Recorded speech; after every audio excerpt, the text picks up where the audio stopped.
በዘጠነኛው የመላ አማራ ስፖርታዊ ጨዋታዎች ትላንት የቦክስ እጅ ኳስና ቮሊቦል ውድድሮች ተጠናቋል።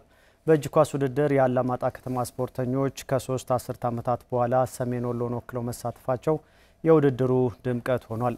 ባልደረባችን ኃይሉ አዳነ ከስፍራው ተከታዩን ዘገባ አድርሶናል።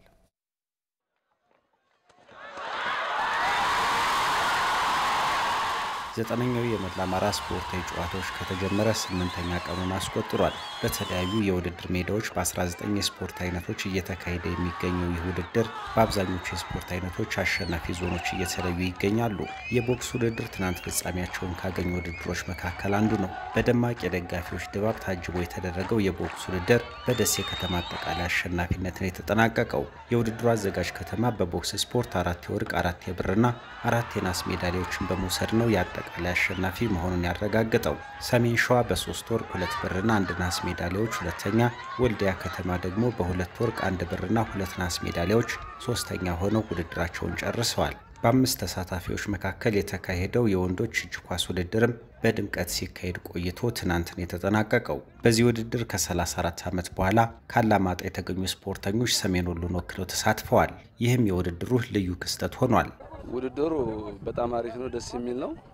ያውኛ እንግዲህ ከመጀመሪያ አመጣጣችን ከ34 ዓመት በኋላ ነው ወደዚህ ሜዳ የመጣ ነው ከወንድሞቻችን የአማራ ወንድሞቻችን ጋር ማለት ነው። ይሄ ሆኖ እንዳለ እኛ መጀመሪያ ስንመጣ ትልቁ ዓላማችን ምንድነው? ከእህቶቻችን ጋር የተወሰደ ማንነታችንን ለመመለስ ነው ትልቁ ዓላማችን። ያን ደግሞ በመክፈቻ ፕሮግራሙ ላይ አሚኮም አላሳፈረንም። ደስ በሚል ሁኔታ ፕሮግራሙን አካሂደን የጨዋታው ድምቀት ሆነን ጨዋታውን በስነ ስርዓት አስጀምረናል። እንደ ሰሜን ወሎ ግን ፍቃዱን አግኝተን እድሉን አግኝተን እዚህ ውድድር ላይ ተገኝተን የሶስተኛ ደረጃ ይዘን መውጣቱ ብቻ አይደለም እኛ ከወንድሞቻችን ጋር ተጨባብጠን ተቃቅፈን መጫወት ራሱ ትልቅ ድል ነው።